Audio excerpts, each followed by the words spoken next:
Estamos de volta. Curta os nossos vídeos no YouTube, inscreva-se no nosso canal e visite o nosso site sermanaus.com.br e todas as semanas vocês terão novos vídeos. Bom, seu carro merece um tratamento especial. Lava Jato do Zé, com profissionais especializados, darão ao seu carro o tratamento que ele merece. Lavagem completa, aspiração, polimento cristalizado, lavagem interna e, para você esperar, uma sala climatizada com minibar. Mas não é só isso não. Lava Jato do Zé também oferece serviços de lavagem de tapetes, sofás e cadeiras. Lava Jato do Zé, direção Senhor Marcelino, o Popular Zé, Avenida Perimetral, no Conjunto Castelo Branco, Parque 10. Telefone 99449-4786, bem atrás do lanche Filho da Fruta. No próximo bloco, vamos continuar conversando com a psicóloga doutora Magali Oliveira. É só conferir. Doutora, a gente estava falando, começamos a entrar nessa parte dos trans. O que é mais difícil? É o homem virar mulher ou a recíproca? Então, nessa questão biológica, é uma questão que a gente vai deixar para mais à frente um pouquinho. Eu acho que o mais difícil, sabe, Edson, é quando você se olha no espelho e não se vê ali. Porque você, quando olha no espelho, você se vê Edson. Quando eu me olho no espelho, eu me sinto Magali, eu me sinto mulher, eu me sinto fêmea. Então, essa condição de olhar e me sentir e me identificar com o sexo que eu nasci, chama-se cissexual. Então, eu e você somos cisgênero ou cissexual, que é de C e S sexual. Significa que nós nascemos com o nosso órgão sexual, nós olhamos no espelho e nós nos identificamos como homem ou como mulher.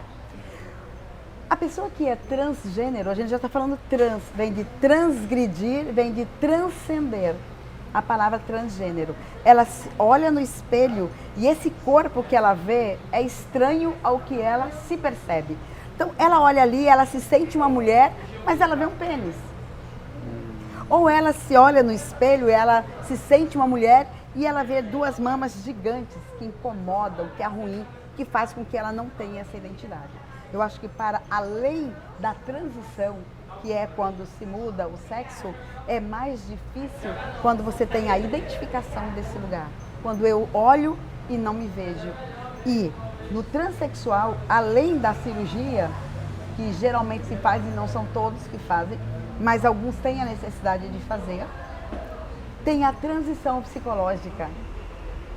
Né? Por exemplo, nós temos alguns nomes, alguns artistas conhecidos que não fizeram a transição, que não tiraram o seu órgão sexual feminino e tem barba e se identificam como homem e se sentem homem e já tiveram filhos e são chamados de pai.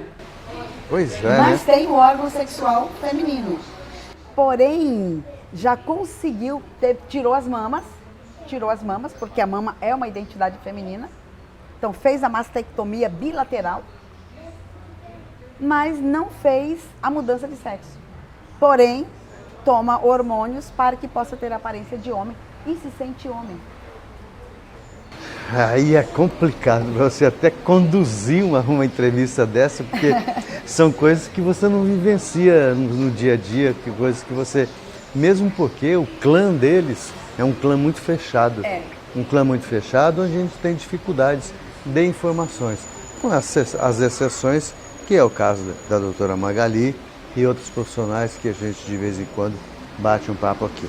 Agora, essa cirurgia, seja para o homem ou para a mulher, ela é reversível? Um dia, olha, eu não gostei de ser mulher, então eu quero voltar a ser homem. Não? Não, porque você vai fazer a amputação do pênis, por exemplo. Né? Então... Sim, ó, na mesma maneira como se faz uma construção de um pênis num corpo feminino, não é possível fazer. Então, por conta dessas questões e por conta dessas situações, é que a pessoa, para fazer uma cirurgia dessa transição sexual, ela precisa passar por um longo acompanhamento psicológico. ela precisa ter certeza absoluta, porque não dá para ser reversível. Não dá para eu fazer, não, eu viro homem hoje, daqui 3 anos não estou satisfeito, eu viro mulher de novo. Não dá. Até porque as terminações nervosas que são mexidas ali, embora eu não seja especialista sobre isso, mas são terminações que você vai tirando e você vai limitando a questão do seu prazer. Né? Então, eu nunca atendi ninguém que quisesse, por exemplo, reverter a cirurgia. Já atendi pessoas, e atendo ainda, pessoas que querem fazer a cirurgia. Né? Eu não sei mensurar o valor mais ou menos hoje, mas eu sei que o SUS faz, porém com inúmeras exigências e com uma lista de espera bem gigantesca. Então, doutora, e uma vez trabalhado isso, tá, a pessoa chegou à conclusão, eu quero fazer a transição, papapá, ok. Esse processo psicológico, o que o psicólogo enfatiza mais para dar um aval a essa pessoa? Qual é a sua identidade? Como é que você se identifica? Então, assim, a pessoa precisa entender que nesse processo de transição não é só uma troca de sexo pela troca de sexo. Tem toda uma questão legal, social, de aceitação muitas vezes dos seus pares, porque não dá para fazer isso sozinha, né? E o principal de tudo é de como eu me vejo e como eu quero ser. É a minha real identidade. Porque é como se eu tivesse num corpo, às vezes eles falam assim, esse corpo não é desta pessoa, ou seja, eu não me vejo aqui nesse corpo. É como se o meu corpo fosse um impostor, então isso me deixa muito mal. Se eu não gosto de lavar minhas mamas, eu não gosto de lavar meu pênis, eu não gosto de pegar, eu tenho nojo, eu tenho repulsa. E daí nós vamos vendo até que ponto ele vai mantendo esse discurso e essa necessidade de que realmente esse corpo não pertence a ele. E é por isso que a terapia, ela não pode ser de 2, 3 meses. Né? Em média, quanto tempo? Mais de 1 ano para que você possa trabalhar muito bem isso. E até a pessoa mesmo, sabe? Se reconhecer nesse processo e ter a certeza daquilo que quer fazer. A senhora já teve algum paciente que fez a transição e está assim, morta de feliz ou morta de feliz? Não paciente, mas conheço uma única pessoa que fez a transição e a partir dessa transição ela começou a viver. É como se ela olhasse para o mundo, ela se sentisse pertencente ao mundo. Porque aquele corpo não era dela, então ela não pertencia a lugar nenhum. Mas com muitos conflitos em termos de sociais, em termos familiares. Era isso que eu ia te questionar. Como é que a família ficou nessa história?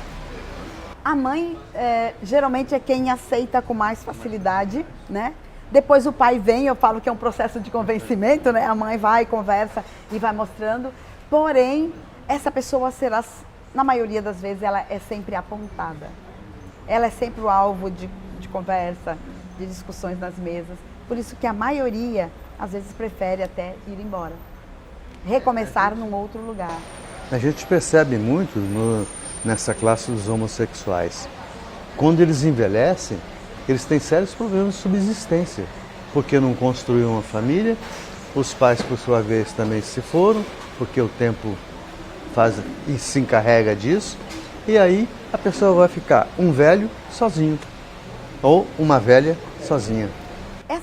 Essa nova geração, já que nós estamos falando dessa questão transgeracional, essa nova geração, elas têm uma ideologia diferente. Elas se preparam, eu tenho uns 3 ou 4 pacientes que são homossexuais e se preparam para a velhice. Eles têm uma aposentadoria que eles pagam à parte, eles têm todo um aparato, tem imóveis que já compraram e alugam para que eles possam ter depois condições de ter um cuidador, uma cuidadora, caso seja necessário. E eles verbalizam muito isso, porque vem muito dessa solidão, né?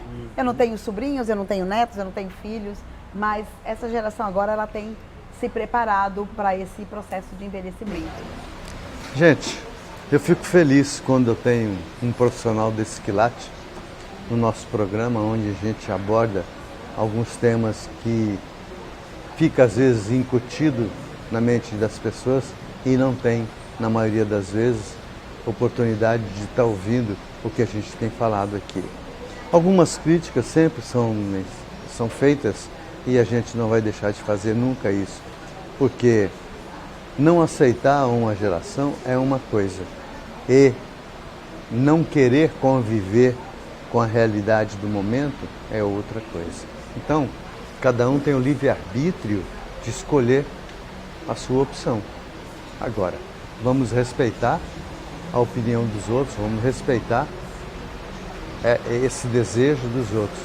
Então, vamos nos dar as mãos, vamos conviver melhor, vamos viver bem com todos, não é só com a classe homossexual, não. Vamos viver com todo mundo, porque nesse mundo cão, você vai botar mais lenha, mais brasa ainda na coisa, vai ficar muito mais difícil.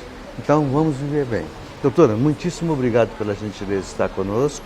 Também agradecemos o Efraim Oliveira, empresário, que é o esposo da doutora Magali.